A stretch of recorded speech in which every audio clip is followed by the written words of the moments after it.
indeed.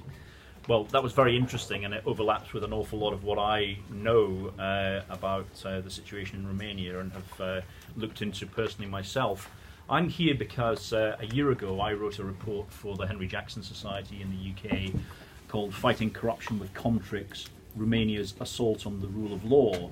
And this caused quite a stir because although all of the information that I used was in the public domain and I'd assembled it in that way, it was the first time anyone outside Romania, any reputable think tank outside Romania, had really brought that information together and presented it in the way that I did.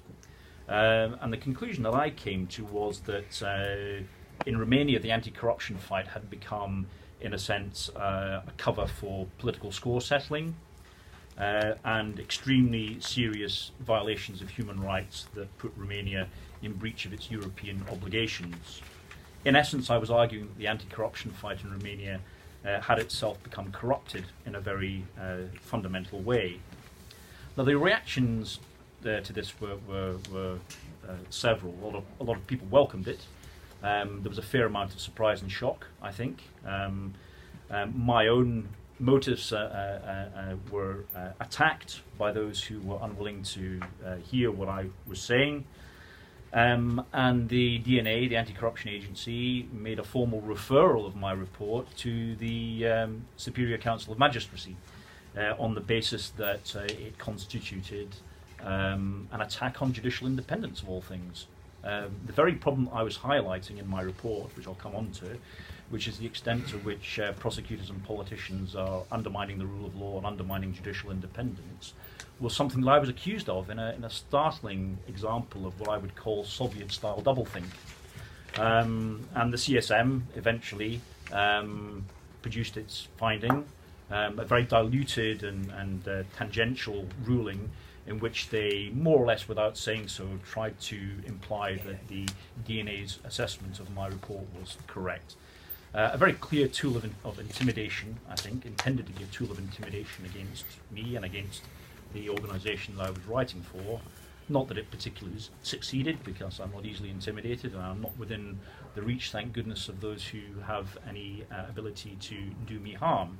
But a clear indication of the mentality of the people that we're dealing with, their attitude, as demonstrated in the Stuart Ramsey case exactly, of an intolerance to anybody who questions their methods and looks closely into what they're doing.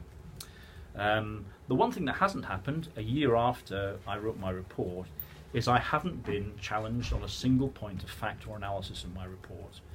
There have been plenty of ad hominem attacks on me personally, but nobody has questioned a single fact or point of analysis in my report in any way that would force me, as somebody who takes a certain amount of intellectual pride, to reassess my conclusions. And my conclusions were damning, and I'll go through them here again. The conclusions I think that any fair-minded person would come to if they looked objectively at the evidence.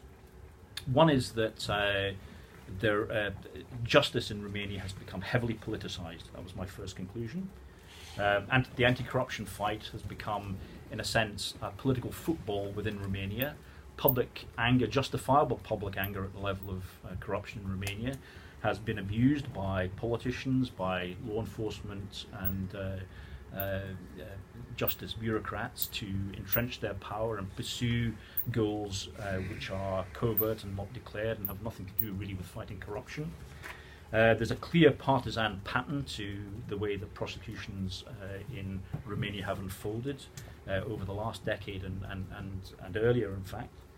As an example, I'll cite the 2016 local elections, which was preceded by a rash of prosecutions and indictments against primarily politicians from the PSD, the Social Democrats, who at the time were in power, often involving the resurrection of old and outdated case files to try and obviously influence the results of those local elections.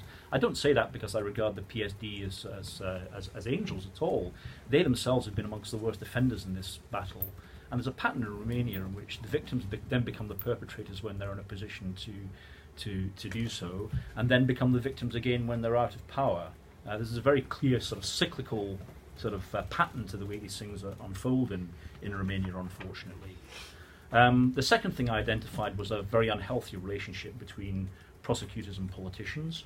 The separation of powers in Romania is not respected in any sense that I can discern. Politicians at times are able to manipulate prosecutorial appointments. The most obvious example of this being in 2013, the deal between President Băsescu and Prime Minister Ponta, in which they agreed to split appointments according to their own preferences. Băsescu got to appoint Laura Kövesi, Ponta got to appoint the Prosecutor General, and various other appointments below them were dished out on a partisan basis. And the people who were the beneficiaries of those appointments presumably then expected to act loyally on behalf of their patrons. And at other times, prosecutors have reversed the tables and have targeted politicians. Daniel referred to the Kövesi tapes, which emerged last summer, in which she quite clearly states that she wants, as an act of revenge against the government for attempting to clip the DNA's wings, a string of case files to be brought forward against the Prime Minister and other ministers. So what you have there is something which I think is very typical of the DNA's methodology. They fix the target, the person they want to get, and then they assemble the evidence around the target as an afterthought. A very clear violation of the DNA's proper constitutional role, a breach of law, in fact, and certainly an abuse of office, that in any functioning democracy would have led to her dismissal straight away, and yet she's still there. The third thing I identified was a covert role of the intelligence agencies, which is extremely unhealthy and involving a very